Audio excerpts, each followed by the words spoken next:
أعوذ بالله من الشيطان الرجيم. بسم الله الرحمن الرحيم. السلام عليكم ورحمة الله وبركاته. إن الحمد لله نحمده ونستعينه ونستغفره ونؤمن به ونتوكل عليه ونعوذ بالله من شرور أنفسنا ومن سيئات أعمالنا من يهده الله فلا مضل له ومن يضلله فلا هادي له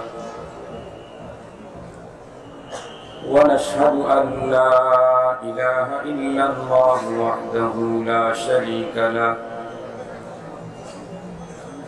ونشهد أن سيدنا وسندنا وحبيبنا وشفيعنا وطبيبنا وطبيب قلوبنا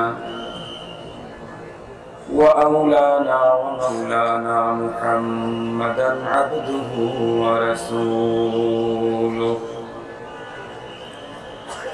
الذي أرسله بالحق إلى الخلق بشيرا ونذيرا وداعيا إلى الله بإذنه وسراجا وقمرا منيرا. أما بعد فأعوذ بالله من الشيطان الرجيم. بسم الله الرحمن الرحيم. كتاب أنزلناه إليك لتخرج الناس من الظلمات إلى النور. وقال صاحب القرآن صلى الله عليه وسلم تبرأ بالقرآن فإنه كلام الله وخرج عنه أو كما قال عليه الصلاة والسلام. صدق الله مولانا العظيم وصدق رسوله النبي الأمي الكريم ونحن على ذلك لمن الشاهدين والشاكرين والذاكرين والحمد لله رب العالمين. اللهم صل على سيدنا مولانا محمد وعلى آله وأصحابه وبارك وسلم. اللهم صل على سيدنا مولانا محمد وعلى آله وأصحابه وبارك وسلم. يا رب صل وسلم دائما أبدا على حبيبك خير الخلق كلهم. معزز محترم অধ্যক্ষ চট্টগ্রাম ঐতিহ্যবাহী সংগঠন আল আমিন সংস্থার উদ্যোগে আয়োজিত 3 দিন ব্যাপী ইসলামী সম্মেলনের শ্রদ্ধাভাজন সম্মানিত সভাপতি মুআজ্জাজ হযরত বুজুর্গ উলামায়ে কেরাম, বিভিন্ন দ্বীনি মাদারিস থেকে আগত নূরে চশমা দিস্তালাবা, বিভিন্ন গ্রাম অঞ্চল এবং দূরদরাজের এরিয়া থেকে সমাগত সম্মানিত সুধী, সর্বপ্রথম আল্লাহ পাকের দরবারে আলিশান লাখো কোটি শুকর যে আল্লাহ তাআলা অত্যন্ত দয়া করে মায়া করে ভালোবেসে আমাদের হায়াতকে দীর্ঘায়িত করে সুদীর্ঘ 1 বছর পর আবারও ঐতিহ্যবাহী সংগঠন আল আমিন সংস্থার উদ্যোগে আয়োজিত সম্মেলনে আমাদেরকে হাজির তৌফিক দিয়েছেন। সে আল্লাহ পাকের দরবারে আমরা সকলে শুকরগুজার হচ্ছি। জবান খুলে ভক্তি সহকারে মুহাব্বত নিয়ে দিল থেকে আবেগের সাথে উচ্চ কণ্ঠে সকলেই পড়ে নেই আলহামদুলিল্লাহ।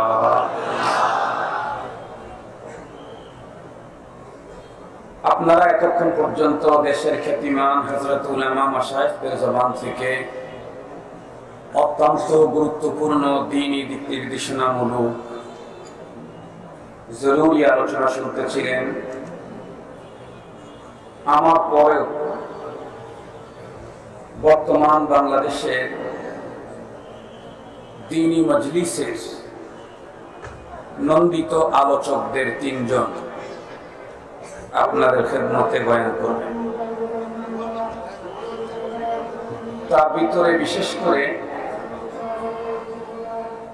আমার উস্তাদ শেখুল হাদিস আল্লামা আজিজুল হক রহমতুল্লাহি আলাইহির সুযোগ্য সাহেবজাদা আল্লামা ইবনে আল্লামা শেখ ইবনে শেখ মামুনুল হক দামাত বারাকাতুহুল আলিয়া এবং আরেকজন আমার খুব কাছের বন্ধু হযরত মাওলানা খালেদ সাইফুল্লাহ ইউবি দামাত বারাকাতুহুল আলিয়া এবং সারা বাংলায় সকল মানুষের কাছে প্রিয় মুখ মাওলানা হাফিজুর রহমান সিদ্দিক।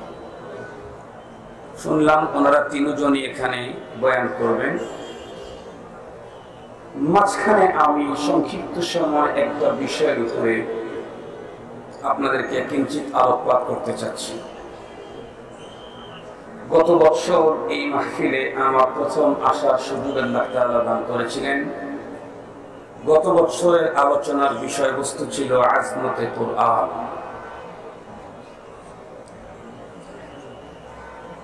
মাঝখানে এই মাসের আগের মাসে আল আমিন ফাউন্ডেশনের উদ্যোগে মাহফিলে আসার সুযোগ হয়েছিল। আলোচ্য বিষয় ছিল তাওহীদ ও শিরক। আজকে আমি আল আমিন সংস্থার সম্মেলনে কোরআন নিয়ে আলোচনা করতে চাই। আজকের আমার আলোচনার বিষয়বস্তু কোরআন কি ও কেন। আবারও বলছি, আজকে আমার আলোচনার বিষয়বস্তু কোরআন কি ও কেন। এই বিষয়টার উপরে আলোকপাত করার জন্য কোরআনে হাকিমের সূরা ইব্রাহিমের 1 নম্বর আয়াতে কারিমার অংশ বিশেষ তেলাওয়াত করেছি। নবী করিম সাল্লাল্লাহু আলাইহি ওয়াসাল্লামের অসংখ্য অগণিত আহাদিস মুবারাকা থেকে ছোট্ট একখানা হাদিস পাঠ করেছি। তিলাওয়াতকৃত আয়াতে কারিমার অংশ বিশেষ এবং কথিত হাদিসের তরজমা দিয়েই আলোচনা শুরু করতে চাচ্ছি। আল্লাহ তাআলা কোরআনে হাকিমে ইরশাদ করেন, কিতাবুন আনজালনাহু ইলাইক, ও রাসূল কোরআন নামক কিতাবখানি আমি আপনার কাছে নাযিল করলাম। কেন? লিতুখরিজান নাসা মিনাদ দুলুমাতি ইলান নূর, যাতে করে কোরআনে পাকের আলো দিয়ে গোমরাহির ঘোরাচ্ছন্ন অন্ধকারে নিমজ্জিত মানুষদেরকে হেদায়েতের পথে বের করে নিয়ে আসে। এটি হচ্ছে তেলাওয়াতকৃত আয়াতে কারিমার অংশের সরল তর্জমা। বিশ্বনবীজি হাদিসে পাকের ভিতরে ইরশাদ করেন, তাবারাক বিল কুরআন, এই পৃথিবীর মানুষ তোমরা কোরআন দিয়ে বরকত হাসিল করো, কোরআনের মাধ্যমে বরকত হাসিল করো। পয়গম্বরের এই কথাটি গভীর পর্যন্ত বুঝতে চাইলে আমাদেরকে পূর্বের 2টি কথা জানতে হবে। আমরা প্রত্যেকে জানি আমার বাংলাদেশের মানুষ অধিকাংশ উলামা মাশায়েখ পীর বুজুর্গ ভক্ত। উলামা মাশায়েখ পীর বুজুর্গদেরকে অস্বাভাবিক শ্রদ্ধা করেন। যিনি যেই পীরের মুরিদ বা যার ভক্ত, সেই পীরের ব্যবহৃত কাপড় চোপড় নিজের বাসাতে বরকতের জন্য রেখে দেন। আহলুল্লাহদের গায়ের সাথে লেগে থাকা বস্তুতে বরকত থাকতেই পারে। আমার এক বন্ধু, উনি একদিন এক টুকরা কাপড় এনে আমাকে দেখায় বললেন, এই কাপড়টি খানায় কাবার গেলাপের অংশ। এ কথা বলতেই আমার অন্তরে কাবার প্রেমের আগুন দ্বিগুণ হয়ে গেল। হস্ত প্রসারিত করে বললাম, কাপড়টি আমার হাতে দিন।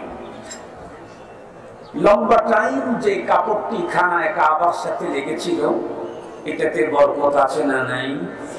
অবশ্যই বরকত আছে।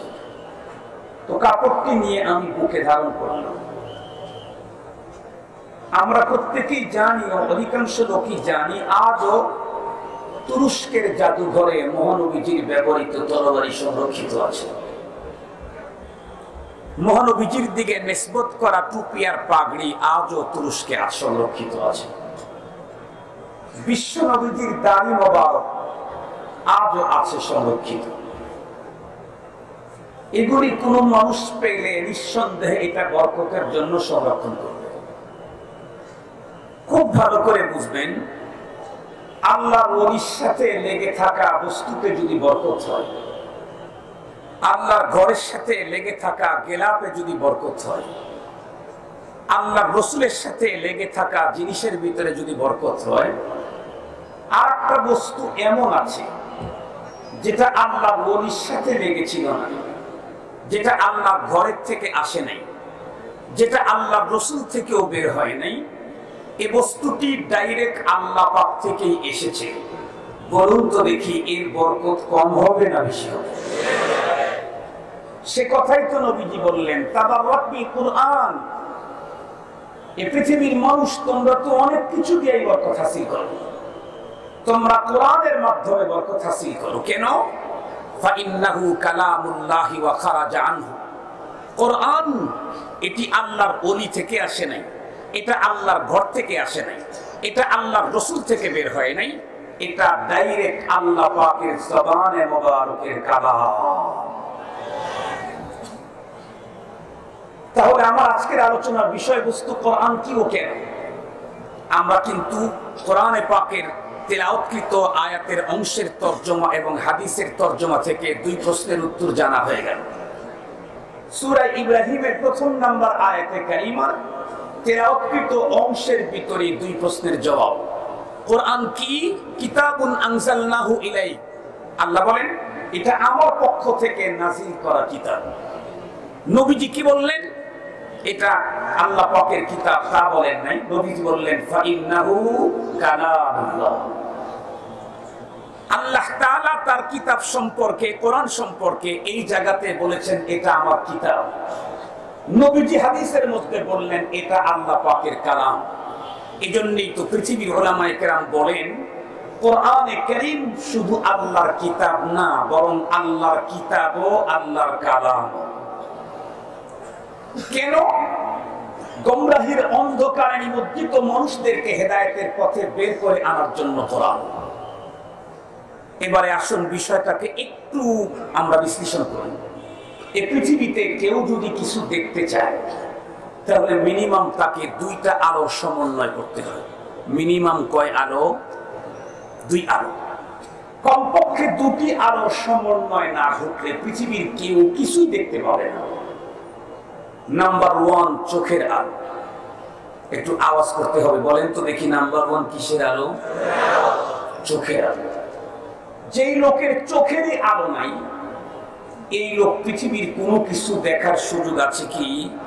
নাই। ওই লোকের দিন দুপুর আর রাত দুপুরের কোনো ব্যবধান নাই। ওই লোকের চাঁদনি রাত আর আমাবস্যার ঘোরাচ্ছন্ন অন্ধকার রাতের কোনো পার্থক্য নেই। ওই ব্যক্তির রড লাইট আর কি বলে ডিম লাইটের কোনো ফায়দা নেই। ওই লোকের জিরো লাইট আর হিরো লাইটের কোনো উপকার নাই। কেন? দেখতে চাইলে দুইটা আলোর সমন্বয় করতে হয়। এট ফার্স্ট যে আলোটা দরকার সেটি হচ্ছে চোখের আলো, এটাই তার নাই। সুতরাং পৃথিবীর অন্য কোনো আলো দিয়ে দেখার কোনো সুযোগ তার হতেই পারে। একজন মানুষের প্রথম আলোটা আছে, আছে তো আছে 100% ক্লিন, একদম স্বচ্ছ, কোন রকমের দূরে এবং নিকটের কোনো আলো হয় নাই, কোনো কি বলে পাওয়ার তৈরি হয় নাই, একদম কমপ্লিটলি ভালো চোখ। কিন্তু যতই চোখ ভালো থাক, বাইরের আলো যদি না থাকে, সূর্যের আলো নাই, চন্দ্রের আলো নাই, লাইটের আলো নাই, কুপি বাতির আলো নাই, এক কথা বাইরের আলো যদি না থাকে, শুধু চোখের স্বচ্ছ আলো দিয়ে পৃথিবীর কোনো কিছু কি দেখা যাবে? যাবে না। খুব ভালো করে বুঝবেন কথাগুলি। তাহলে চোখের আলো আর বাইরের আলোর সমন্বয় ঘটলে অনেক কিছু দেখা যাবে, সবকিছু দেখা যাবে না। অনেক কিছু দেখা যাবে, সবকিছু দেখা যাবে না। যেমন চোখের আলো আছে, বাইরের আলো আছে আমাদের সবারই। আমরা চতুর্দিকে চেয়ে চেয়ে এদিকে ওদিকে কি লাগানো আছে সবই দেখছি, কিন্তু যেই লোকের কাছে চোখের আলো আছে, বাইরের আলো আছে, মাগার জ্ঞানের আলো নাই, সেই লোকটাকে যদি এই দিকে তাকাবার পরে তাকে যদি বলা হয় যে কোন জায়গায় কি লেখা আছে তুমি একটু বলে দাও তো দেখি, সে বলতে পারবে কি? ওর কিন্তু চোখের আলো আছে, কর্তৃপক্ষ সুন্দর আলোর ব্যবস্থাও করেছে, বাট ওইখানে কি আছে কোন লাইনে এটা দেখাইতে পারতেছে না। কেন বলেন না কেন? জ্ঞানের আলো নাই। এই জন্য আমাদের দেশে বাংলাতে একটা কথা আছে, হায় রে কপাল মন্দ, চোখ থাকিতে অন্ধ। খুব ভালো করে বুঝবেন, জ্ঞানের ভিন্নতার কারণে চোখের ভিতরে দৃষ্টি শক্তির পাওয়ারের ভিন্নতা তৈরি হয়। বিষয়টা একদম সংক্ষেপ করে বুঝাবার জন্য আপনাদের খেদমতে একটা মিসাল পেশ করলে ভালো বুঝবেন। মনে করেন একজন মা, আমাদের দেশে একজন মা, উনি নরমাল মাতা নন, উনি হলেন রত্নগর্ভা। কি মা? কথা বলেন না কেন? রত্নগর্ভা মা। রত্নগর্ভা বুঝেন তো আপনারা? আমাদের দেশে রত্নগর্ভা বলা হয় ওই মাকে যেই মায়ের গর্ভ থেকে জন্ম নেওয়া সন্তান খেলতে গিয়া বিশ্বের ভিতরে অলরাউন্ডার হয়ে গেছে। এই অলরাউন্ডারের গর্ভধারিণী মাকে আমার দেশে রত্নগর্ভা বলা হয়। আমার দেশে রত্নগর্ভা বলা হয় ওই মাকে যেই মায়ের গর্ভ থেকে জন্ম নেওয়া সন্তান নৃত্য আর ড্যান্স দিতে গিয়ে এদেশের যুবক যুবতীদের চিত্ত আকর্ষণ করতে সক্ষম হয়েছে। সেই ড্যান্সারের জন্মদাতা মাকে রত্নগর্ভা বলা হয়। আমার দেশে রত্নগর্ভা বলা হয় ওই মাকে যেই মার গর্ভ থেকে জন্ম নেওয়া সন্তান সাহিত্যিকতার চর্চা করতে গিয়া বিশেষ পজিশন দখল করতে পেরেছে।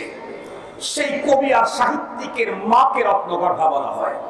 কিন্তু দুঃখের সাথে বলতে হয়, আমার দেশে ওই মাকে রত্নগর্ভা বলা হয় না যেই মার পেট থেকে জন্ম নেওয়া সন্তান মাত্র 10 থেকে 12 বছর বয়সেই মহান ঐশী গ্রন্থ কোরআনুল কারীমের 30 পারা কমপ্লিট হিফজ করে তাম পৃথিবী থেকে 100টা রাষ্ট্রের হাফেজে কোরআনদের সমন্বিত হিফজুল কোরআন প্রতিযোগিতায় যেই জমিনে আল্লাহ পাক কোরআন নাযিল করেছেন, সেই জমিনে গিয়ে তাম পৃথিবীর সব রাষ্ট্রের হাফেজদেরকে হার মানায়া বিশ্বের হাফেজের শ্রেষ্ঠত্বের যে সম্মান দিয়ে আসে, সেই হাফেজে কোরআনের মাকে আমার দেশে রত্নগর্ভা বলা হয় না। আমার দেশে ওই মাকে রত্নগর্ভা বলা হয় না যেই মা শাহ আহমদ শফি রহমাতুল্লাহি আলাইহির মতো আধ্যাত্মিক জগতের সম্রাটকে জন্ম দেয়। আমার দেশে ওই মাকে রত্নগর্ভা বলা হয় না যেই মা এদেশের ইসলামী আন্দোলনের অঙ্গনে অপরাজিত সিংহ পুরুষের নামে মুফতি ফজলুল হক আমিনের মতো নাম দুনিয়াতে স্মৃতির পাতায় রেখে যায়। তার গর্ভধারিণী মাকে রত্নগর্ভা আমার দেশে বলা হয় না। আমার দেশে ওই মাকে রত্নগর্ভা বলা হয় না যেই মার পেট থেকে জন্ম নেওয়া সন্তান বাংলার জমিনে জন্মগ্রহণ করলেও তার লেখা পয়গম্বরের শানে কসিদা শুনে মক্কাতুল মুকাররমার আরবি মানুষগুলি যাকে 14 দিন পর্যন্ত খিমায় খানা খেতে দেয় না, বাড়ি বাড়িতে বরকতের জন্য তার জবানের কসিদা শুনতে চায়। উনি হলেন শেখুল হাদিস আল্লামা আজিজুল হক রাহমাতুল্লাহি আলাইহি। আপনারা শুনলে অবাক হবেন, আমার উস্তাদ শেখুল হাদিস আল্লামা আজিজুল হক রাহমাতুল্লাহি আলাইহি 50 সালে সর্বপ্রথম হজে গেছে। শেখুল হাদিস হুজুর আমাদেরকে বললেন বুখারী শরীফ পড়াইতে, তখন পানির সফরে, তো পানির সফরে নৌযানে যাচ্ছেন। উনি বলেন আমার যেন মনে হচ্ছিল প্রথম সফর হুজুরের, কিন্তু উনি বলেন আমার মনে হচ্ছিল আমি যেন আমার খুব পরিচিত নানা মামার বাড়ি যাচ্ছি এমন মনে হচ্ছিল। কেন? হুজুর বলেন, আমি মক্কা মদিনার সকল জায়গাগুলি হাদিসের ভিতরে পড়ে পড়ে পড়ে পড়ে না দেখলেও কান্না আয়না হয়ে গেছে, দেখার মতো হয়ে গেছে। ওই সফরে শেখুল হাদিস সাহেব হুজুরের প্রথমা স্ত্রী লালবাগ শাহী মসজিদের খতিব আল্লামা আমিনুল ইসলাম নুরুল কোরআন তাফসীর যিনি লিখেছেন, তার বোন শেখুল হাদিস সাহেব হুজুরের প্রথম স্ত্রী মামুনুল হক সাহেবের প্রথম আম্মা, উনি তখন ওই সফরে ছিলেন।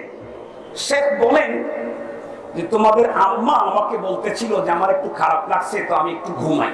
তার বললাম ঠিক আছে তুমি ঘুমাও। হযরত বলেন আমার মনের ভিতরে জানি কেমন লাগতেছে যে আমি নবীজির রওজায়ে আতহারে যাচ্ছি, একটা কিছু হাদিয়া নিয়ে যাওয়া দরকার। তো কি নিয়ে যাব? তো পরে আমি কাগজ আর কলম বের করে পয়গম্বরের শানে কসিদা লেখা শুরু করলাম। লিখতে লিখতে লিখতে লিখতে অনেক লম্বা কসিদা হয়ে গেল, কবিতা আবৃত্তি করলাম। তখন তো হজে এত বেশি লোকের হুজুম ছিল না, এত জাহমা ছিল না। হুজুর বলেন আমি রওজা আতহারের পাশে দাঁড়ায় কসিদার কাগজটা হাতে নিয়ে আমি পড়া শুরু করছি। তো আমি যখন পড়তেছি তখন আমি আর রওজায়ে আতহার এই দুইটা ছাড়া মাথার মধ্যে আর পৃথিবীর কোনো কিছুই আমার নাই। আমি যেন একাকার হয়ে গেছি, কোনো খবর নাই ডানে বামে পিছনে কে আছে। লম্বা টাইম পর্যন্ত গভীর আগ্রহে কসিদাগুলি পড়ার পর দেখলাম আরবের শায়েখরা চতুর্দিক থেকে আমাকে ঘিরে ফেললো, আমার কপালে হাতে চুমু খেতে থাকলো। আমাকে 14 দিন পর্যন্ত আমার খিমাতে খানাই খেতে দিল না। তারা অবাক হয়ে বলল, বাংলাদেশীয় পয়গম্বরের শানে আরবিতে এমন চমৎকার কসিদা লিখতে পারে, যে তো অবিশ্বাস্য কথা। সম্মানিত সুধী, সেই শেখুল হাদিস সাহেবের গর্ভধারিণী মাকে আমার দেশে রত্নগর্ভা বলা হয় না। সম্মানিত হাজিরিন, কথাগুলো একটু ভালো করে বুঝবেন। তো আপনাদের রত্নগর্ভা নিয়ে আজকে মিশাল দেব। আমাদের রত্নগর্ভা বাদ থাক। মনে করেন একজন মা, উনি রত্নগর্ভা, উনি 3 সন্তানের জননী। কয় সন্তানের জননী? 3 সন্তানের জননী। তিনটাই আপার শিক্ষিত, একজন ব্যারিস্টার, আরেকজন ইঞ্জিনিয়ার, আরেকজন ডাক্তার। ব্যারিস্টার যিনি, উনি নরমাল ব্যারিস্টার না, সে দেশের সংবিধানের রচনাকারীও। ইঞ্জিনিয়ার যিনি, উনি ছোটখাটো ইঞ্জিনিয়ার না, চিফ ইঞ্জিনিয়ার। ডাক্তার যিনি, উনি শুধু এমবিবিএস এফসিপিএস না, এফআরসিএস করা ডাক্তার। আপনারা বুঝে থাকলে বলুন, 3 জনের কোনোটাই কি কোনো বিষয়ে ছোট না সর্বোচ্চ? সর্বোচ্চ। মা যিনি, ইনিও বড় ভাগ্যবতী মা। 3 সন্তান মাকে অস্বাভাবিক মোহাব্বত করে। মা ছোট ছেলে ডাক্তার, উনি একটু বাইরে থাকেন। মা থাকেন ব্যারিস্টার ইঞ্জিনিয়ারের বাসায়। হঠাৎ করে মা অসুস্থতা বোধ হল। ডাক্তার ব্যারিস্টার, টাকা পয়সার তো অভাব নেই আলহামদুলিল্লাহ। মাকে নিয়ে একটা হাইফাই ক্লিনিকে চলে গেল। নরমাল কোনো সহকারী সহযোগী অধ্যাপক না, অ্যাসিস্ট্যান্ট অ্যাসোসিয়েট প্রফেসর না, ডাইরেক্ট প্রফেসরকে দেখালেন। ডাইরেক্ট প্রফেসরকে দেখালেন। প্রফেসর জিজ্ঞাসা করলেন, মা কি প্রবলেম? উনি বললেন এই সমস্যা, সেই সমস্যা, ওই সমস্যা। ডাক্তার সাহেব তখন প্রেসক্রিপশনের বাম পাশে অনেকগুলা টেস্ট লিখে দিয়ে বললেন, টেস্টের রিপোর্ট কমপ্লিট করে আমাকে দেখান। টেস্টের রিপোর্ট যখন কমপ্লিট করে ডাক্তারের কাছে সাবমিট করা হলো, ডাক্তার সাহেব টেস্টের রিপোর্ট দেখে উনি প্রেসক্রিপশন করে দিলেন, ট্রিটমেন্ট করলেন, মেডিসিন লিখে দিলেন। বললেন, মা 14 দিন পর্যন্ত মেডিসিনগুলি খান, এরপরে দেখি কি কন্ডিশন হয়। মা তো ওষুধ নিয়ে ছেলের সাথে চলে গেলেন বাড়িতে। আল্লাহ পাকের মেহেরবানি, মা ওষুধ খাচ্ছেন, একটু ভালোই মনে হচ্ছে। মা ঘরে বসে আছেন, এমন মুহূর্তে হঠাৎ করে মায়ের কানে আওয়াজ ঢুকলো, মধুর কণ্ঠের ডাক, মা মা। আবেগময়ী ডাক, সম্মান আর ভদ্রতা ভরা ডাক, দিল জুড়ানো ডাক, মা মা। মা যদিও দেখেন নাই, কিন্তু কণ্ঠেই বুঝে ফেলেছেন, এ তো আমার ব্যারিস্টারের ডাক না, এ তো ইঞ্জিনিয়ারের ডাক না, এ না দেখি আমার ডাক্তার ছেলের ডাক। কেমনে বুঝলেন? আমার মহান সত্তা এমন এক কারিগর, এমন এক আবিষ্কারক, তার ফ্যাক্টরিতে যত কোটি মানুষ অতীতে তৈরি হয়েছে, এখন বর্তমানে আছে, আগামী দিনে তৈরি হবে, সবগুলাকে এক একজনকে পার্সোনাল কণ্ঠ দিয়ে তৈরি করেছে। পার্সোনাল কণ্ঠ, একজনের কণ্ঠ আর একজনকে দেননি। ফাতাবারাকাল্লাহু আহসানুল খালিকিন। মা তো বুঝে ফেলেছেন, মা ঘর থেকে বেরিয়ে এলেন, গেটটা খুলে দিলেন। বাবা তুমি? ছেলে ডেকে বলে, মা ভাইয়া ফোন করেছিল, আপনার অসুস্থতার কথা শুনলাম, তাই তো আমি রিসেন্ট চলে এলাম। তোমার আপনার অসুস্থতার কি কন্ডিশন? মা মুস্কি হেসে বলে, বাবা ওষুধ খেয়েছি তো অনেকটা ভালো হয়ে গেছে। মা যতই মুস্কি হেসে ভালো হওয়ার কথা বলুক, এটা কি কোনো এফআরসিএস ডাক্তার এতটুকুর উপরে তুষ্ট হতে পারে? উনি যে তো এফআরসিএস ডাক্তার, এই জন্য মার হাত ধরে ডেকে বললেন, ও মা দেখি চলেন তো, ডাক্তার আপনাকে প্রেসক্রিপশনে কি লিখলো, প্রেসক্রিপশন কোথায় রেখেছে? মা তখন বালিশের নিচ থেকে প্রেসক্রিপশনটা বের করে দিলেই ডাক্তার ছেলে প্রেসক্রিপশনের দিকে তাকায় দেখলেন অনেক টেস্ট। ও মা তোমাকে তো অনেক টেস্ট দিয়েছিল ডাক্তার। হ্যাঁ বাবা অনেকগুলি টেস্ট দিয়েছিল। ও মা টেস্টের রিপোর্ট কোথায় রেখেছো? মা উত্তর করলেন, কেন ওই তো তোষকের নিচে আছে। ডাক্তার ছেলে তোষকের নিচ থেকে টেস্টের রিপোর্টগুলি বের করলেন। যতগুলি টেস্টের রিপোর্ট ছিল তার ভিতরে একটা ছিল প্লেন এক্স-রের কালো ফিল্ম। কালো ফিল্মটা ডাক্তার ছেলে হাতে নিয়ে আলোর দিকে এভাবে উঁচু করে ধরলেন, একবার মাত্র তাকালেন, বললেন, ও মা তোমার তো একটা সমস্যা হয়েই গেছে। কি সমস্যা বাবা? তোমার গল ব্লাডারে পাথর দেখা যাচ্ছে। আবার জিজ্ঞাসা হলো, এই ফিল্মটা কিন্তু এই ডাক্তার দেখার আগে ব্যারিস্টার 8-10 বার দেখেছে, কিন্তু পাথর খুঁজে, জোরে বলেন না কেন, পায় নাই। শুধু ব্যারিস্টার দেখে নাই, ইঞ্জিনিয়ার, তার ছেলে যে ইঞ্জিনিয়ার আছে, প্রতিদিন টন টন পাথরের কাছে উনিও দেখেছিলেন কয়েকবার, কিন্তু মায়ের গল ব্লাডারের পাথর তার চোখে ধরা পড়ে নাই। তার মানে কি আপনারা বলতে চান ওনারা দুইজন অশিক্ষিত? একটু জোরে বলুন। কখনোই না। শিক্ষিত হওয়ার পরেও প্লেন এক্স-রে ফিল্মের ভিতরে পাথর দেখতে পেল না কেন?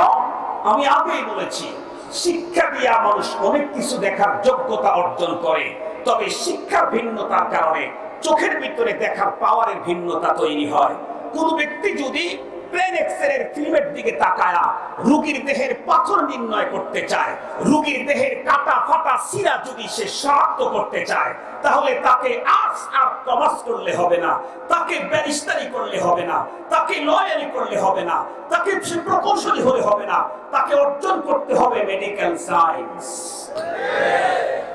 সম্মানিত হাজিরিন, খুব ভালো করে বুঝবেন, আর্টস কমার্স আর লয়ারি আর প্রকৌশলী বিদ্যা দিয়ে যেমন গল ব্লাডারের পাথর খুঁজে বের করা যায় না এক্স-রে ফিল্মের ভিতরে, এই পৃথিবীর কোন মানুষ যদি আল্লাহ পাওয়ার পথ দেখতে চায়, জান্নাতে যাওয়ার পথ দেখতে চায়, পয়গম্বরকে আপন করার পথ দেখতে চায়, তাম পৃথিবীকে চ্যালেঞ্জ করে বলছি, আর্টস কমার্স ফিজিক্স আর কেমিস্ট্রি আর তথ্য প্রযুক্তি নিয়ে জীবনেও সম্ভব হবে না।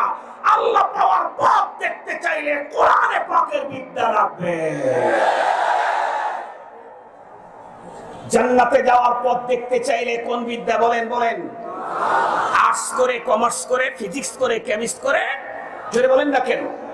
এগুলি দিয়ে, তথ্য প্রযুক্তি দিয়ে কখনো জান্নাতের পথ দেখা যায় না। তথ্য প্রযুক্তি দিয়ে কখনো আল্লাহকে আপন করার পথ খুঁজে পাওয়া যায় না। আল্লাহকে আপন করতে চাইলে, জান্নাতের পথ দেখতে চাইলে কোন বিদ্যা লাগবে? একটু জোরে বলবেন কি? আর একটু জোরে বলেন। এত হাজার হাজার মানুষের সমাবেশ, কোরআনে পাকের আওয়াজটা এত উঁচু হওয়া দরকার যাতে করে নাস্তিক বেঈমানের কলজা থরথর করে কাঁপতে থাকে।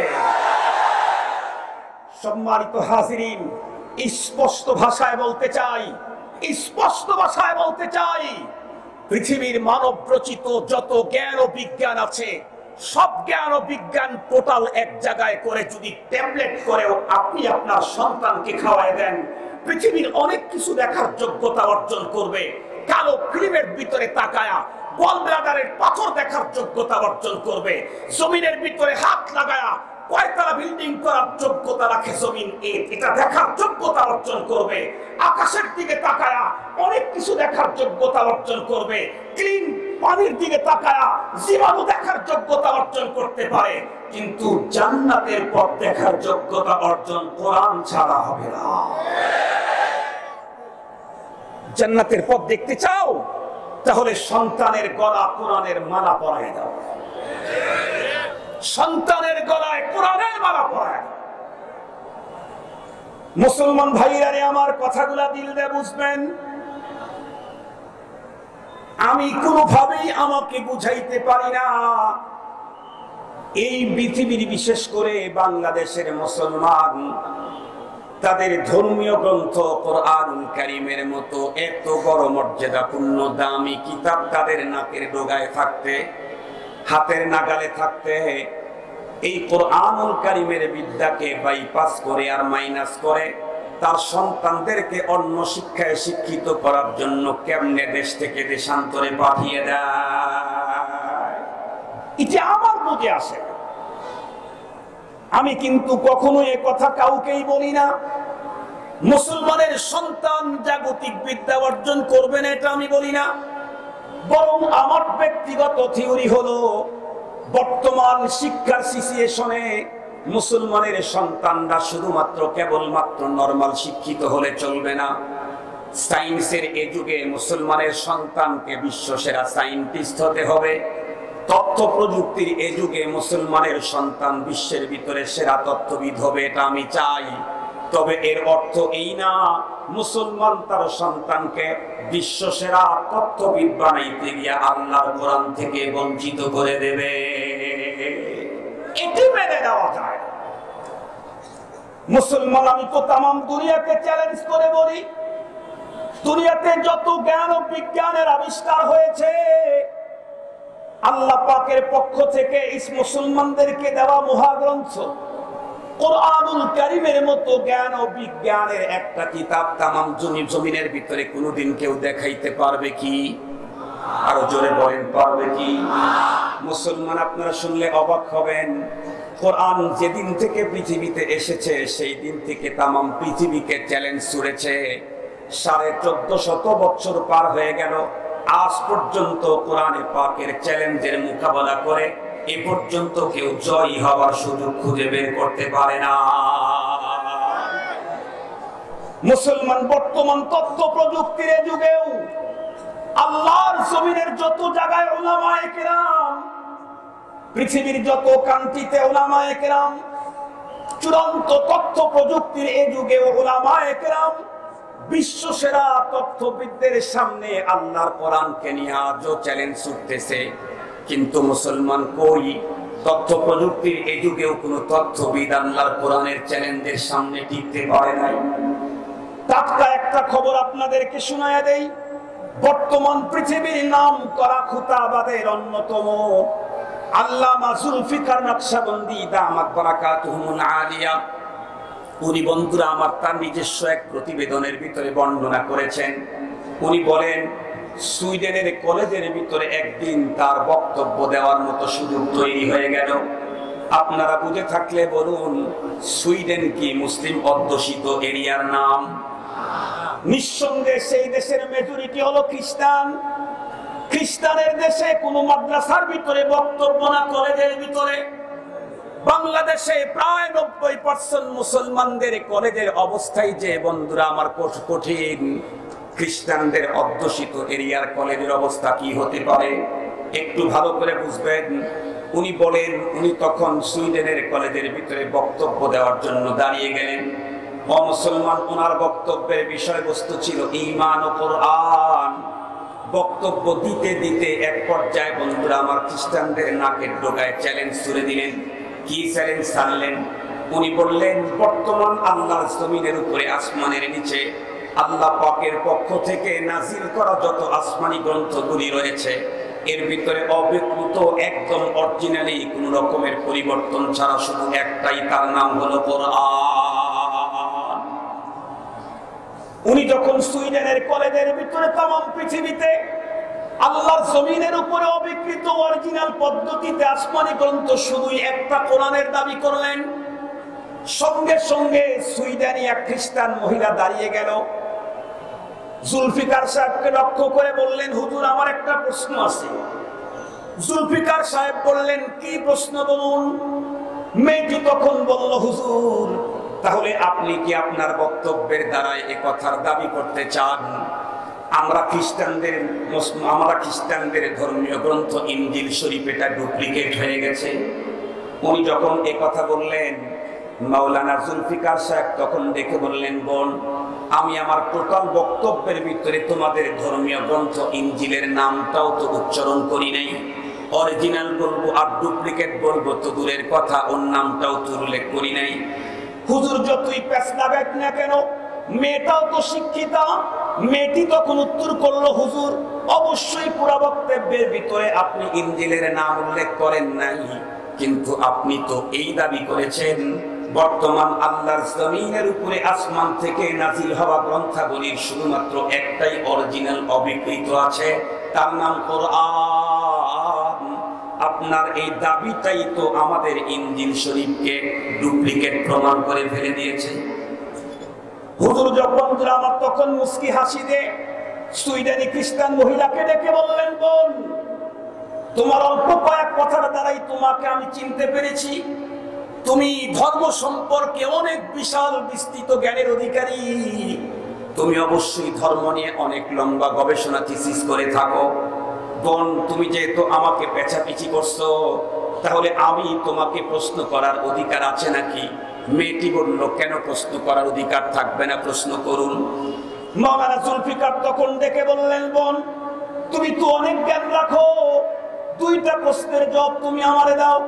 নাম্বার 1 প্রশ্ন হলো, তোমাদের পয়গম্বরের কাছে আল্লাহ পাক রব্বুল আলামিন যেই ইনজিল শরীফ খানা দিয়েছিলেন, তোমার জানা থাকলে তুমি বলো সেই ইনজিল শরীফ কোন ভাষায় ছিল? মেয়েটি তখন উত্তর করলো, কেন সেই ইনজিল শরীফ ছিল সুরিয়ানি ভাষায়। হুজুর তখন জিজ্ঞাসা করলেন, তোমাদের হাতে বর্তমানে যে ইনজিল শরীফ আছে এটা কোন ভাষায়? মেয়েটি তখন অকপটে স্বীকার করলো, বলল, কেন আমাদের হাতের ইনজিল শরীফ আছে হলো ইংরেজি ভাষায়।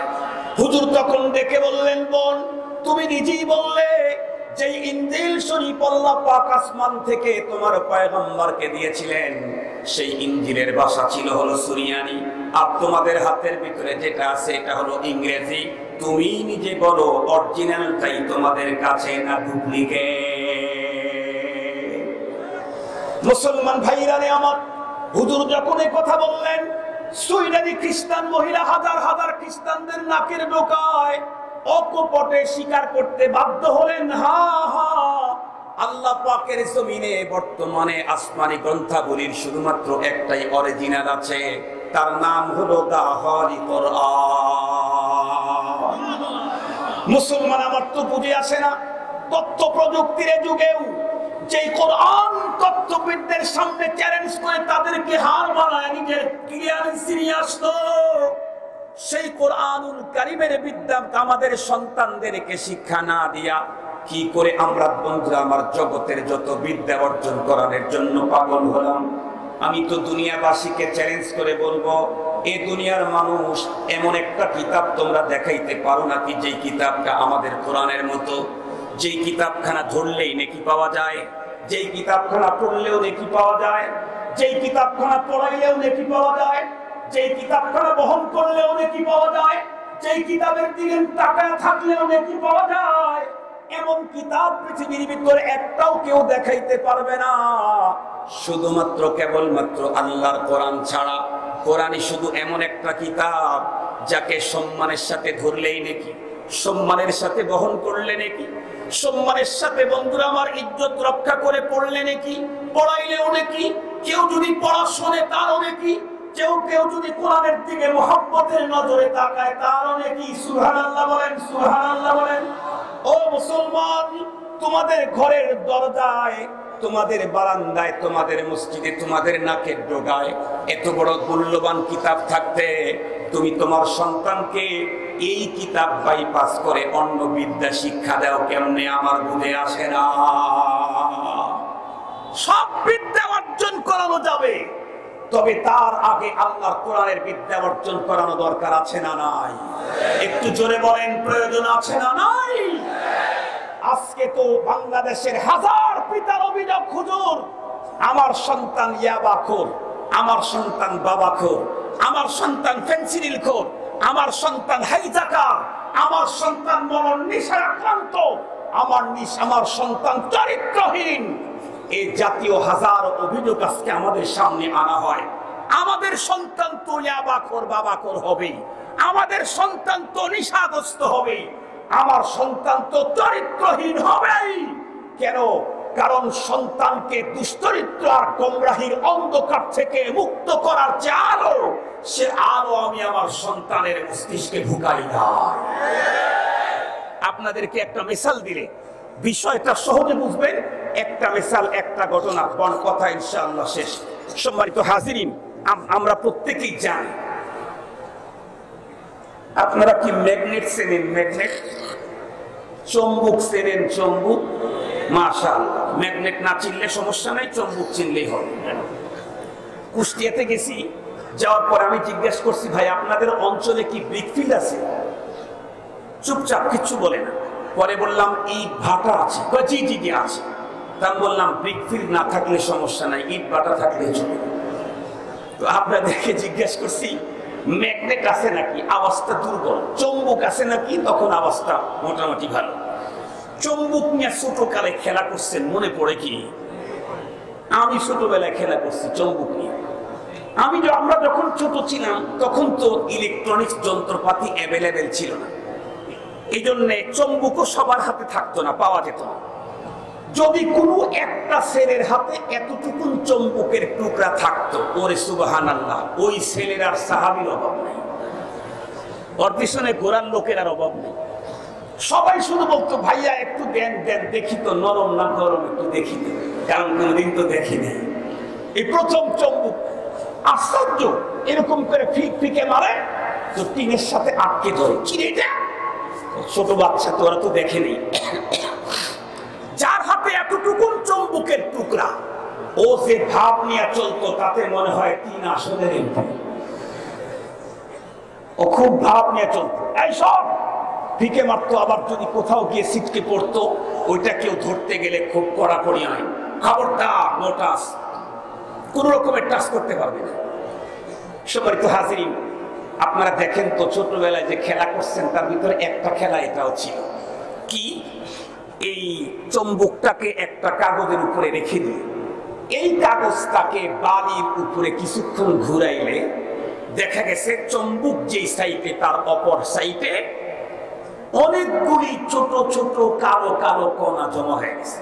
দেখছেন কি আপনারা? দেখেছেন এটি? মাশাআল্লাহ। বলেন তো দেখি, চুম্বকের অপর সাইডে হাজার হাজার ছোট্ট ছোট্ট যে কালো কণা, এগুলি কি বালুর কণা নাকি পাতিয়ে লোহার কণা? একটু জোরে বলেন না কেন? লোহার কণা। তাহলে চুম্বক কি করে? চুম্বককে যদি বালির উপরে ঘোরানো হয়, কোটি কোটি বালির ভিতরে থেকে চুম্বক লোহার কণাগুলোকে বের করে নিয়ে আসে। আল্লাহ পাকের কোরআনে আল্লাহ সূরা ইব্রাহিমে বললেন, কোরআনে পাক টোটালটাই একটা ম্যাগনেট। মানুষের তৈরি ম্যাগনেট হলো লোহা আকর্ষণ করে, কোরআন নামক ম্যাগনেট লোহা আকর্ষণ করে না, মুত্তাকিদের দ্বীন আকর্ষণ করে। হুদাল লিল মুত্তাকিন। এই কোরআন পড়তে থাকো, এই কোরআন কোটি কোটি নরমাল মানুষের ভিতরে থেকে মুত্তাকিদেরকে টেনে জান্নাতের পথে বের করে দেয়। মানুষের দিল টানতে থাকে কোরআন। মুসলমান ভাইরা রে আমার, আল্লাহর কোরআন মানুষের দিল কিভাবে টানে আকর্ষণ করে, এই প্রসঙ্গ নিয়ে 1400 বছর পূর্বের সেই ঘটনাগুলি আপনাদের খেদমতে বলতে চাই না, বরং বর্তমান আধুনিক বিশ্বের বন্ধুরা আমার ঘটে যাওয়া ঘটনা আপনাদের খেদমতে পেশ করতে চাই। মাওলানা জুলফিকার নকশবন্দি উনি তার কুতুবাতের ভিতরে ঘটনা বর্ণনা করছেন। উনি বলেন ৭৮ অথবা ৮৭ সালে উনি তখন আমেরিকাতে ছিলেন। বিশ্বের ভিতরে নাম করা বড় কারি শেখ আব্দুল বাসিত উনিও তখন আমেরিকায় ছিলেন। উনি বলেন শেখ আব্দুল বাসিত আমেরিকার মুসলিম সেন্টারে আল্লাহ কোরআন তেলাওয়াত করে। শেখ জুলফিকার নকশবন্দি বলেন, আমি তখন তেলাওয়াতকৃত আয়াতে কারিমার উপরে ধর্মীয় আলোচনা করি। এভাবে দিনগুলি চলতে চলতে একদিন আমি এবং বিশ্বনন্দিত কারি শেখ আব্দুল বাসেত এক বাসার ভিতরে আসি। এমন মুহূর্তে আমেরিকার কিছু সিটি শহর থেকে উলামায়ে কেরাম চলে এলেন। এক পর্যায়ে বিশ্বনন্দিত কারির সামনে তারা বসলেন। লম্বা টাইম পর্যন্ত তারা মোকালামা কথোপকথন করলেন। এক পর্যায়ে বিশ্বনন্দিত কারীকে উলামায়ে কেরাম জিজ্ঞাসা করলেন, হুজুর, জীবনে বহু কারীদের কণ্ঠে আল্লাহর কোরআনে পাকের তেলাওয়াতের আওয়াজ শুনেছি, কিন্তু আপনার মতো আবেগময় এরকম কোরআনে পাকের তেলাওয়াতের আওয়াজ আমাদের কান কোনোদিন শুনে নাই। আমরা আপনার কাছ থেকে একটা বিষয় জানতে চাই। শেখ আব্দুল বাসেত বললেন, কি জানতে চান বলুন। উনি তখন উত্তর করলেন, ওনার তখন বললেন, হুজুর, আমরা কিতাবে কোরআনে অনেক পড়েছি কোরআনে পাকের মুজিজা, কিন্তু জীবনেও কোনোদিন কোরআনের মুজিজা নিজের চোখে ডাইরেক্ট দেখার মতো সুযোগ হয় নাই। আমরা আপনার কাছ থেকে জানতে চাই, আপনি যে আপনার লাইফের অধিকাংশ সময় আল্লাহর কোরআন তেলাওয়াতে কাটিয়ে দিন, জানতে চাই আপনি কি আল্লাহ পাকের কোরআনের মুজিজা কখনো নিজের চোখে দেখেছিলেন কিনা। এমন প্রশ্ন করলে শেখ আব্দুল বাসেত মুস্কি হেসে দিলেন, উত্তর করলেন, মিয়া, এমন প্রশ্ন করো না। আমার জীবনে কখনো কোরআনে পাকের মুজিজা দেখেছি কিনা এই প্রশ্ন করো না, বরং এমন প্রশ্ন করো, আমি আমার জীবনে আল্লাহ পাকের কোরআনের মুজিজা কত হাজার বার চোখে দেখার সুযোগ পেয়েছি। শেখ আব্দুল বাসেত বলেন, আমার জীবনে হাজার বার আল্লাহর কোরআনের মুজিজা দেখেছি। উলামায়ে কেরাম বললেন, তাহলে দুই একটার কারগুজারি আমাদেরকে শুনান। উনি তখন বললেন, শোনো, তামাম দুনিয়াতে যখন রাশিয়ার জয় জয়কার, তামাম দুনিয়াতে বন্ধুরা আমার রাশিয়ার লাল বিপ্লবের কাছে দুনিয়া যখন থরথর করে কাঁপতেছিল, সেই মুহূর্তের ভিতরে মিশরের প্রেসিডেন্ট ছিলেন জামাল আব্দুল নাসের। রাশিয়ার মস্কোতে বিশ্ব নেতাদের মিটিং, সেই মিটিং এর ভিতরে মিশরের জামাল আব্দুল নাসের সাহেবকেও আমন্ত্রণ করা হলো। উনি যখন বিশ্ব নেতৃবৃন্দের কনফারেন্সে মস্কোতে উপস্থিত হয়ে গেলেন, জামাল আব্দুল নাসের সাহেব বর্ণনা করলেন, লম্বা টাইম পর্যন্ত নির্ধারিত বিষয়ের উপরে আলোচনা হলো। আলোচনান্তে বিশ্ব নেতারা বন্ধুরা আমার চা চক্রে মিলিত হলেন। চা চক্রে যখন মিলিত হলেন, তখন ওই সময়ের বিশ্বের সবচেয়ে বড় কমিউনিস্টের নেতা জামাল আব্দুল নাসের সাহেবের দিকে হাত উঁচু করে ডেকে বলে, মিয়া জামাল আব্দুল নাসের, তোমাদের বিষয়টা আমাদের বোধগম্য নহে। তাম পৃথিবী যখন 1000 বছর সামনের দিকে তাকায় আছে, এই মুহূর্তে তোমরা মুসলমান এখনো 1400 বছর পিছনের দিকে তাকিয়ে তাকিয়ে পথ চলো। আল্লাহু আকবার বলেন। বিশ্ব যদি এই স্বীকৃতি আল্লাহর কাছে দেয়, মুসলমান তাদের পথ চলতে 1400 বছর পিছনে মুহাম্মাদুর রাসূলুল্লাহকে ফলো করে, তাহলে তো ফুস্তু রাব্বিল কাবা। তার অর্থ হলো বন্ধুরা আমার, কমিউনিস্টের সবচাইতে বড় নেতা বুঝাইতেছিল, তোমরা মুসলমান তথ্য প্রযুক্তির যুগেও ঘুমাইতে গেলে 1400 বছর পূর্বের মুহাম্মাদুর রাসূলুল্লাহ কেমনে ঘুমাইতো সেইটা খুঁজে খুঁজে বের করে সেভাবে ঘুমাও।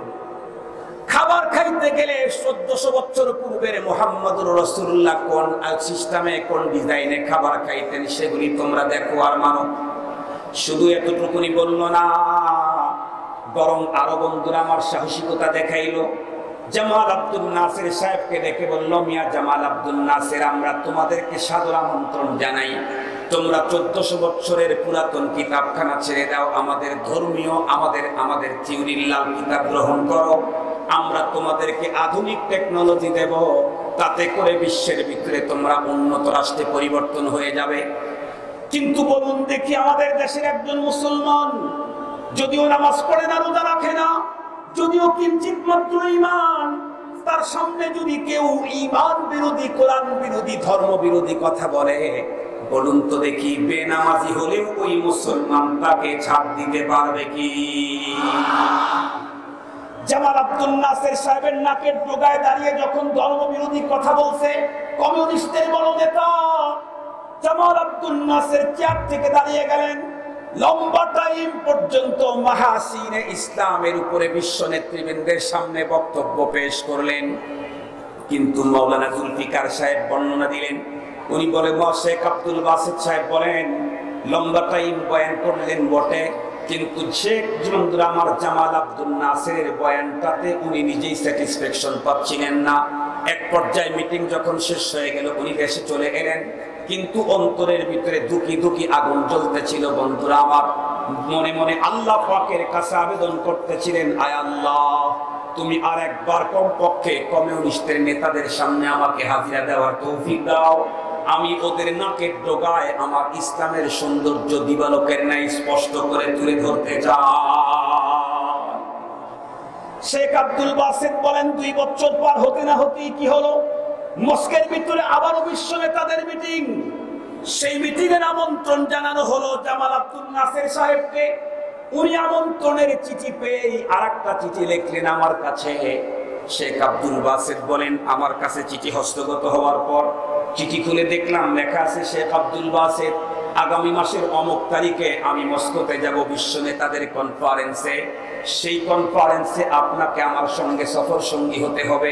উনি বলেন আমি যোগ বিয়োগে কিছুই মিলাইতে পারতেছিলাম না, কারণ আমি তো জানি আমার মতো বিশ্বনন্দিত কারীর প্রয়োজন হলো আরব আমিরাত, বাহরাইন, কাতার, আবুধাবি, দুবাই, পাকিস্তান, বাংলাদেশ, যেখানকার মানুষেরা আল্লাহর কোরআনের জন্য পাগল। ওই দেশে গিয়া আমাকে দিয়া কি করবে, যে দেশের মানুষরা কোরআনের মালিককে বিশ্বাস করে না, যাদের থিওরি হলো নামুতু ওয়া নাহইয়া ওয়া মা ইউহলিকুনা ইল্লাদ দাহর। মুসলমান ভাইরা আমার, শেখ আব্দুল বাসিত বলেন আমার যদিও বুঝে আসতো না, তারপরেও চলে গেলাম। এক পর্যায়ে মস্কের ভিতরে বিশ্ব নেতাদের মিটিং শুরু হলো। আমি তখন দর্শকদের গ্যালারিতে বসে রইলাম। লম্বা টাইম পর্যন্ত নির্ধারিত আলোচ্য বিষয় কমপ্লিট হওয়ার পরে বিশ্ব নেতারা যখন চা চক্রে মিলিত হলো, তখন আমাদের জামাল আব্দুল নাসের সাহসিকতার সঙ্গে আমাকে ইশারা করলেন তাল হিনাসে। আমি তখন দর্শকদের গ্যালারি ছেড়ে নেতৃবৃন্দের গ্যালারিতে ঢুকলাম। একদম কাছে গিয়ে যখন বসলাম, আমাদের জামাল আব্দুল নাসের সাহেব তখন বিশ্বের সবচেয়ে কমিউনিস্টের বড় নেতাকে ডেকে বললেন, এ মিয়া, আমি আমার বন্ধুকে আমার দেশ থেকে নিয়ে আসছি। উনি চমৎকার আবৃত্তিকারক, সাংঘাতিক আবৃত্তি করতে পারেন। আপনারা যদি একটু সুযোগ দেন আমি আমার বন্ধুর আবৃত্তি শোনায় দিতে চাই। শেখ আব্দুল বাসিত বলেন আমি তখন একটু শঙ্কায় ছিলাম, অনুমতি পাই না ভাবতেছিলাম যদি না পাই তাহলে তো লজ্জা, যদি পাই তাহলে দেখা দেব, খালি অনুমতি দে দেখলাকে কোন জায়গায়। শেষ পর্যন্ত বিশ্বের সবচাইতে বড় চিফ নেতা, বড় নেতা কমিউনিস্টের, সে বলল আমাদের দেশে কত উন্নত আবিষ্কারক, আবৃত্তিকারক আছে, তুমি তোমার দেশ থেকে নিয়ে আসছো, এত কি সুন্দর আবৃত্তি করবে সে। ঠিক আছে, তোমার বন্ধুকে কিছু আবৃত্তি করতে বলো। শেখ আব্দুল বাসিত বলেন অনুমতি যখন পেলাম তখন আমার অন্তরে আনন্দের তরঙ্গ বইতেছিল। আমি ভাবতেছিলাম কোথায় পড়বো। আমি তো আল্লাহ পাকের কোরআনের বিসমিল্লাহর বা থেকে সূরা নাসের সিন পর্যন্ত পরীক্ষা করে দেখেছি, টোটাল টাইম ম্যাগনেট, খালি লাগাইতে দে দেখ লাগে কোন জায়গায়। উনি বলেন তারপরেও দিলের ভিতরে হালকা শঙ্কা। কেন শঙ্কা? এতদিন পর্যন্ত আমি আল্লাহর কোরআনের তেলাওয়াত শুনাইছি কোরআনের প্রেমিকদেরকে, আজকে তো কোরআনের তেলাওয়াত শুনাইতে হবে আল্লাহর দুশমনদেরকে। কোনটা পড়বো টোটালটাই তো ম্যাগনেট। এরপরেও তো আল আহাম ফাল আহাম বলে একটা বস্তু আছে। আমি যখন দ্বিধাদ্বন্দ্বের ভিতরে ছিলাম, এমন মুহূর্তের ভিতরে রব্বে কারীম আমার অন্তরের ভিতরে ঢেলে দিল, শেখ আব্দুল বাসিত দ্বিধাদ্বন্দ্বের ভিতরে কেন? তুমি কোরআনে পাকের ওই সূরা তেলাওয়াত করো যেই সূরার তেলাওয়াতের দ্বারাই হযরত ওমরের মতো মানুষটা সাইজ হয়ে গেল। শেখ আব্দুল বাসিত বলেন তখন আমি চক্ষু বন্ধ করে আউযু বিল্লাহ বিসমিল্লাহ পড়ে শুরু করলাম, তাহা মা আনজালনা আলাইকাল কুরআনা লিতাশকা। ও মুসলমান, আমরা তো আল্লাহর কোরআন পড়ি এক রঙে এক ঢঙ্গে, হাদিসের ভিতরে আসছে উনজিলাতিল কুরআন আলা সাবাতা হুরুফ, কোরআন পাক তো আল্লাহ 7 রঙে নাযিল করছেন। শেখ আব্দুল বাসিত বলেন, আমি যখন সূরা তাহা তেলাওয়াত শুরু করে দিলাম, এক এক আয়াতের ভিতরে রং বদলায় বদলায় পড়া শুরু করলাম। আল্লাহু আকবার। কখনো জবর দিয়ে, কখনো জের দিয়ে, কখনো পেশ দিয়ে, কখনো তাসদীদ দিয়ে, কখনো তাখফিফ করে, কখনো মারুফ উচ্চারণ, কখনো ইমানা, কখনো এক বচন, কখনো বহু বচন। কোরআনে পাকের এক এক আয়াতকে 7 রঙে রঙায় যখন তাদের সামনে তেলাওয়াত শুরু করলাম, মুসলমান স্বাভাবিকভাবে কথাগুলি বুঝবেন। নরমাল ভাবে 2 রুকু পড়তে যেই টাইম লাগে, 7 রঙে রঙাইলে 2 রুকু পড়তে বন্ধুরা আমার 14 রুকু পড়ার টাইম লেগে যাবে। শেখ আব্দুল বাসিত বলেন, আমি আল্লাহর কোরআনের সূরা তাহা রং পাল্টায় পাল্টায় পড়া শুরু করলাম। পড়তে পড়তে 7 রঙে আল্লাহর কোরআন সূরা তাহা 2 রুকু পড়ে ফেললাম। এতক্ষণ পর্যন্ত কোনো আওয়াজ আমার কানে ঢোকে নাই। নিজের দিক থেকেই যখন সাদাকাল্লাহুল আযীম বললাম, তখন কি দেখি বলি, চোখ পেলেই তাকায় দেখি কমিউনিস্টের তামাম নেতাদের চোখ থেকে পানিগুলি ঝর্ণার মতো জমিনের ভিতরে পড়ে। কমিউনিস্টের নেতাদের চোখ থেকে যখন পানিগুলি ঝর্ণার মতো পড়ে, আমাদের জামাল আব্দুল নাসির তখন ডাকতে বলে, বিশ্বের নেতৃবৃন্দ কি হলো তোমাদের, কাঁদো কেন? ওরা বলে, কেন কাঁদি আমরা বলতে পারবো না। জামাল আব্দুল নাসির জিজ্ঞাসা করলেন, আমার বন্ধুর আবৃত্তি তোমরা কি কিছুটাই বুঝতে পেরেছিলে নাকি? ওরা উত্তর করে, না। কি উত্তর করেছিল সুন্দর করে বুঝাবার জন্য একটা কবিতা পড়লে ভুল হবে না। জবানে আর মান তুর্কি ওমান তুর্কি নমিদানাম, জবানে আর মান তুর্কি ওমান তুর্কি নমিদানাম, अगर बूदे च खुशबू दे ज़बान अशबर देहाने मन, अगर बूदे च खुशबू दे ज़बान अशबर देहाने मन। ওরা উত্তর করলো, দোস্ত তোমার বন্ধু আবৃত্তি কেমনে বুঝবো? উনি যা আবৃত্তি করছেন তা তো পড়েছেন আরবি, আমরা তো হলাম ইংরেজি। শেখ জামাল আব্দুল নাসির জিজ্ঞাসা করলেন, তাহলে কাদিস কেন? তাহলে বোঝস নাই তো কাদিস কেন? কমিউনিস্টের নেতারা উত্তর করলো, দোস্ত শুনো, তোমার বন্ধুর আবৃত্তি কিছুই বুঝি নাই বটে, কিন্তু তোমার বন্ধু কি যেন আবৃত্তি করলো, এগুলি আমাদের কান দিয়া ঢুইকা ডাইরেক্ট কলিজায় আঘাত করছে। হাজার চেষ্টা করে চোখের পানি বন্ধ করতে পারি নাই। আজকে চট্টগ্রামের মুসলমানদের কাছে আবার জিজ্ঞাসা হলো, যে কোরআনে পাকের তেলাওয়াতে কমিউনিস্টের চোখ থেকে পানি ঝরায়া দেয়, সেই কোরআনে পাকের তেলাওয়াত আজকে মুসলমানদের ঘরে বন্ধ হলো কেন? আমার জিজ্ঞাসা, মুসলমানের ঘরে সেই কোরআনে পাকের তেলাওয়াত বন্ধ কেন? আজ থেকে 30 বছর পূর্বে মুসলমানদের ঘর থেকে সকালবেলায় কোরআনে পাকের তেলাওয়াত ভেসে আসতো। মুসলিম নারীরা কত কাজে ব্যস্ত থাকার পরেও রাতের বেলায় আল্লাহর কোরআন না পড়ে কখনোই বেড়ে যাইতেন না। সেদিন তো বাসার ভিতরে, দেশের ভিতরে কত শান্তি ছিল। আজকে শান্তির জন্য এত প্রক্রিয়া, তারপরে অশান্তি কেন? তার কারণ হলো শান্তির মর্ম পানি মুসলমান তার ঘরে বন্ধ করে আল্লাহর কোরআনের জায়গায়, তেলাওয়াতের জায়গায় এখন স্টার জলসা কিরণ মারাসি বাংলার আওয়াজ বের করেছে। যার কারণে আজকে করেন পরিণতি।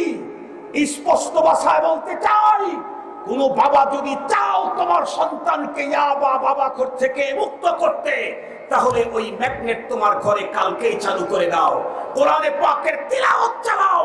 কোরআনে পাকের তিলাওয়াত তোমার সন্তানের কানে ঢুকলে দুশ্চরিত্র থেকে আল্লাহর কোরআন তোমার সন্তানকে মুত্তাকি বানায় দেবে। কোরআনে পাকের তিলাওয়াত বন্ধ করে সন্তানকে বাবা আর ইয়াবা মুক্ত করা যায় না।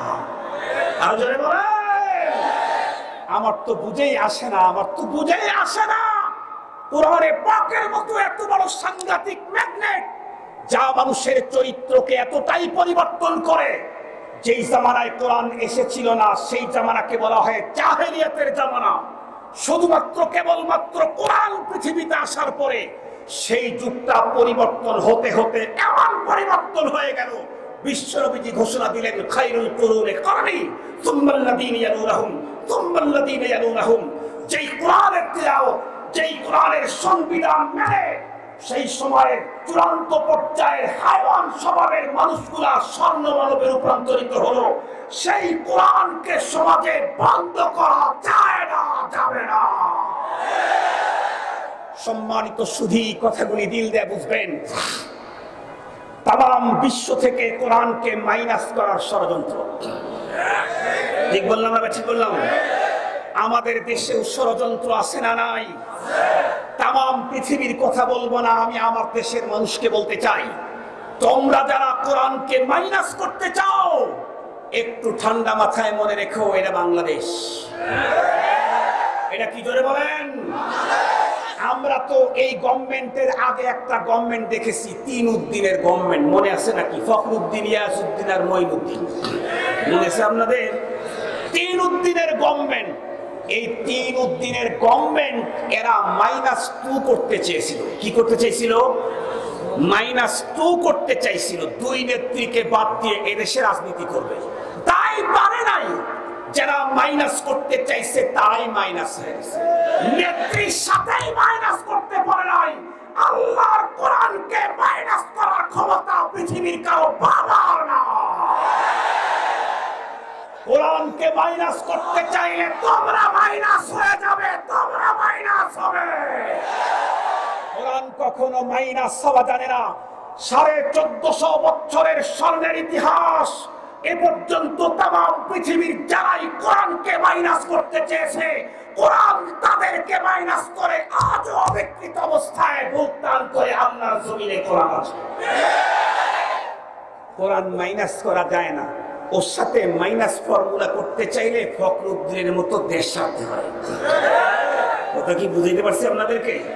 আল্লাহ তাআলা আমাদের সকলের দিলের ভিতরে কোরআনে পাকের এই নূর ঢুকাবার তৌফিক দান করুন। আমাদের মস্তিষ্ককে কোরআনে পাকের নূর দিয়ে মুনাব্বার করে দিন। আমাদের ঘরে, দোকানে, মাকানে আল্লাহ পাকের কোরআন ঢুকাবার তৌফিক দান করুন। প্রতিদিন কমপক্ষে 2 টাইম, 2টা মুহূর্ত আল্লাহ পাকের কোরআনের তেলাওয়াত আমাদের দোকানে আর মাকানে আল্লাহ জারি করে দিন। একটা হচ্ছে দিনের শুরু ভাগে, আর একটা হচ্ছে রাত্রের শুরু ভাগে। আমার আজকের আলোচনার বিষয়বস্তু ছিল কোরআন কি ও কেন। আমি কি কিঞ্চিত আপনাদেরকে বুঝাইতে পেরেছি? যদি বুঝাইতে পেরে থাকি ফামিনাল্লাহ। যতটুকু অস্পষ্টতা রয়ে গেছে এগুলি আমার জাহালতের কারণে। আল্লাহ আমাদের সকলকে মানার তৌফিক দান করুন। ওয়া আখিরু দাওয়ানা আলহামদুলিল্লাহি রাব্বিল আলামিন। আসসালামু আলাইকুম ওয়া রাহমাতুল্লাহি ওয়া বারাকাতুহু। ওয়া আলাইকুম আসসালাম।